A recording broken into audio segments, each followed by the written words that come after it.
ये आकाशवाणी जयपुर है। छत्तीसगढ़ी समाचार बुलेटिन के संग स्मिता शर्मा के जय जोहार। अब आप सुनो आज के प्रमुख समाचार। आज विश्व कैंसर रोधी दिवस है। मौका में छत्तीसगढ़ में कतकुन कार्यक्रम कराए जावत है। छत्तीसगढ़ के प्रसिद्ध साहित्यकार और छत्तीसगढ़ राजभाषा आयोग के पूर्व अध्यक्ष पंडित दानेश्वर शर्मा के पाछुरतिहा निधन हो गए। और प्रदेश में कालीले एक बार फिर उत्तरी हवा के आए के सेती 6 फरवरी तक न्यूनतम तापमान में गिरावट की संभावना। अब समाचार विस्तार ले। आज विश्व कैंसर रोधी दिवस है। कैंसर के बारे में जागरूकता फैलाए बर, एखर रोकथाम बर, जांच और उपचार बर प्रोत्साहित करे बर हर बछर 4 फरवरी के ये दिन ला मनाए जाथे।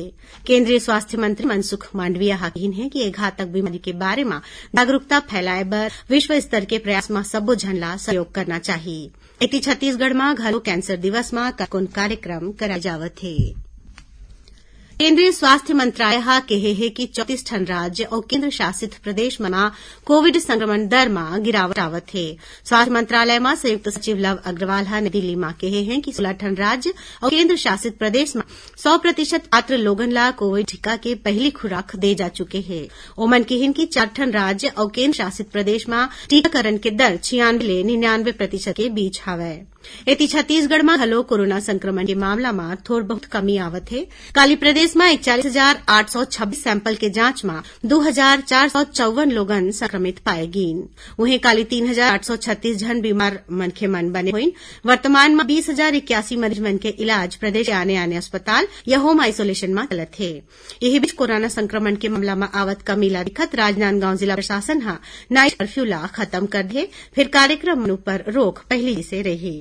इति महासमुंद जिला में काली कोरोना संक्रमण के 87 ठन नवा मामला आगू आइस। मरीज मन के बढ़त संख्या ला देखत जिला प्रशासन हा संशोधित दिशा निर्देश जारी करे है। एमा जिला के सीमा के अंतर्गत कोनो भी प्रकार के रैली, जनसभा और आने आयोजन में ज्यादा लोगन के सकलाय में रोक रही। संगे संग विभागीय बैठका घरो नहीं कराए के निर्देश देगे हवय। यही बीच प्रदेश में कोरोना ले बाँचे बर अभी तक 3,56,00,000 ले ज्यादा टीका लगाए हवय। गरियाबंद जिला के सुपेबेड़ा में कलेक्टर और पुलिस अधीक्षक हा जन चौपाल लगा के लोगन की समस्या सुनिन। ए दौरान ओमन हा लोगन ले स्वास्थ्य, शिक्षा और पेयजल संग्रह दूसर समस्या पर गोठ बात करे। जन चौपाल में ग्रामीण मन हा तेल दिले गांव में जल्दी से जल्दी पानी पहुंचा के और विधवा लोगिन मन ला रोजगार ले जोड़े के मांग करेन। दक्षिण पूर्व मध्य रेलवे बिलासपुर मंडल में अवैया रूपोन झलवारा सेक्शन में तीसरा लाइन कनेक्टिविटी काम के स्थिति 6 ले 13 फरवरी तक कुछ एक गाड़ी मन के परिचालन रद्द कर देगे है। एमा दुर्ग कानपुर एक्सप्रेस, कानपुर दुर्ग एक्सप्रेस, दुर्ग निजामुद्दीन एक्सप्रेस, निजामुद्दीन दुर्ग एक्सप्रेस, दुर्ग नौतनवा एक्सप्रेस, नौतनवा दुर्ग एक्सप्रेस, दुर्ग जम्मू तवी एक्सप्रेस और जम्मू तवी दुर्ग एक्सप्रेस शामिल हैं। वहीं ईस्ट कोस्ट रेलवे के संबलपुर मंडल में ट्रैफिक कम पावर ब्लॉक अपग्रेडेशन काम के सेती घलो रेल के आवाजाही प्रभावित रही। एकर अनुसार 7 फरवरी के विशाखापट्टनम रायपुर पैसेंजर और रायपुर विशाखापट्टनम पैसेंजर रायपुर ले रद्द रही। इति रेल यात्री मन के सुविधा ला देखत दुर्ग दल्ली राजहरा दुर्ग के बीच 4 और दल्ली राजहरा केवटी के बीच 1 ठन डेमू पैसेंजर स्पेशल ट्रेन के सुविधा दे जावत है। दुर्ग दल्ली राजहरा डेमू पैसेंजर हा 10 फरवरी ले और दल्ली राजहरा केवटी डेमू पैसेंजर के संग दल्ली राजहरा दुर्ग डेमू पैसेंजर ला 11 फरवरी ले हर दिन चलाए जाही। उन्हें Durg Dalli Rajhara DEMU passenger special और Dalli Rajhara Durg DEMU passenger special 14 फरवरी हर एक सोमवार, मंगलवार और बुधवार के अवैया आदेश तक चलाए जाही। छत्तीसगढ़ी समाचार बुलेटिन आप मन आकाशवाणी रायपुर ले सुनत हौ। छत्तीसगढ़ के खबर ले है आपके वास्ता और खबर के विश्वसनीयता ले है हमार वास्ता। आकाशवाणी समाचार रायपुर के प्रादेशिक समाचार बुलेटिन के संगे संग हमार समसामयिक कार्यक्रम आप रेडियो के संग अपन मोबाइल में घलो सुन सकत हो। आकाशवाणी समाचार फेसबुक, ट्विटर और यूट्यूब में घलो हावय। हमार फेसबुक पेज है Chhattisgarh news on AIR, Twitter handle CGAIR news और हमार यूट्यूब चैनल है छत्तीसगढ़ AIR न्यूज। तो अब रेडियो के संगे संग आपके मोबाइल के माध्यम से हम आप तक पहुंचत हन। छत्तीसगढ़ के हर खबर पर सुनत हो आकाशवाणी समाचार। अब आगू बढ़बो बांचे समाचार। नागरिक उड्डयन मंत्री ज्योतिरादित्य एम सिंधिया काली एक दिन के दौरा में छत्तीसगढ़ आवत हैं। भारतीय जनता पार्टी के प्रदेश मीडिया प्रभारी नलिनीश ठोक ने बताया कि केंद्रीय मंत्री श्री सिंधिया काली बिहनिया 11 बजे रायपुर विमानतल पहुंची। एकर बाद ओमन मंझनिया कुन 12 बजे प्रदेश भाजपा कार्यालय कुशाभाऊ ठाकरे परिसर में पत्रकार वार्ता में बोलही। श्री सिंधिया मंझनिया कुन 2:15 बजे राजधानी के एकठन होटल में केंद्रीय बजट संगोष्ठी कार्यक्रम में घलोक शामिल होही। एकर बाद ओमन संझा करीबन 5 बजे दिल्ली रवाना होही। दंतेवाड़ा जिला में लोन वराटू अभियान में एक जन माई लोगिन संग्रह 6 जन माओवादी मन आत्मसमर्पण करे।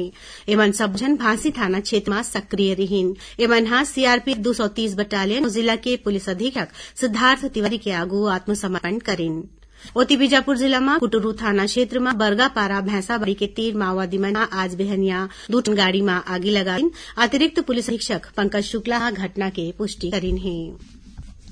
छत्तीसगढ़ के प्रसिद्ध साहित्यकार और छत्तीसगढ़ राजभाषा आयोग के पूर्व अध्यक्ष पंडित दानेश्वर शर्मा के पाछूरतिया निधन हो गए। ओमन 91 बछर के रहीन। उनकर अंतिम संस्कार आज दुर्ग के शिवनाथ मुक्तिधाम में करियेस।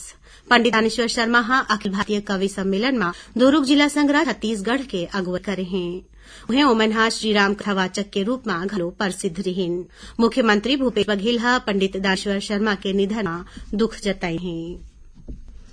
राजनांदगांव सांसद संतोष पांडे काली लोकसभा अध्यक्ष ओम बिड़ले भेंट करीन। इस दौरान ओमन लोकसभा अध्यक्ष ला कवर्धा प्रकरण में उनकर मन ऊपर लगी धारा के जानकारी देवत जरूरी कार्रवाई करके आग्रह करीन। सांसद श्री पांडा बताइन कि पहले उनकर मन ऊपर 13 ठन धारा लगे रहीस, जिला राज्य सरकार के दबाव में आके पुलिस 18 कर दिए। ओमन राजनांदगांव क्षेत्र के सरलग दौर करे के अलावा लोकसभा की कार्यवाही में घलो शामिल होवत हैं। एक बाद घलो पुलिस ओमला फरार घोषित करके उनकर संपत्ति की जानकारी मांगत है। सांसद पांडे लोकसभा अध्यक्ष ले विशेषाधिकार हनन ऊपर रोक लगाए के आग्रह करेन है।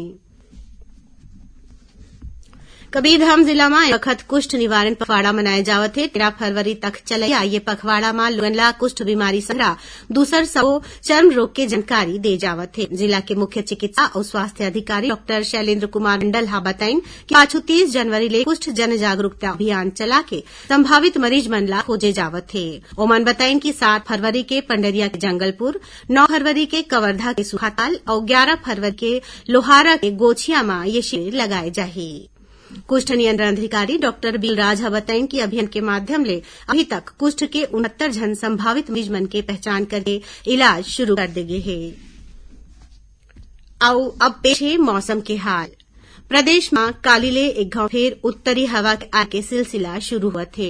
एक असर ले 6 फरवरी तक प्रदेश के न्यूनतम तापमान में 3 ले 5 डिग्री सेल्सियस तक के गिरावट होए की संभावना है। उन्हें उत्तर छत्तीसगढ़ में अधिकतम तापमान में विशेष परिवर्तन होए के संभावना नहीं है। फिर दक्षिण छत्तीसगढ़ के अधिकतम तापमान में अवैया 2 दिन में 2 ले 3 डिग्री सेल्सियस तक के गिरावट हो सकत है। इहिच अंबिकापुर में आज गरज चमक और तेज हवा के संग जोरदार वर्षा हुई। उन्हें कोरिया जिला के बैकुंठपुर और मुंगेली जिला में वर्षा होए के समाचार मिले हैं। आखिर में प्रमुख समाचार एक गांव फेर। आज विश्व कैंसर रोधी दिवस है। मौका में छत्तीसगढ़ में कतकोन कार्यक्रम कराए जावत है।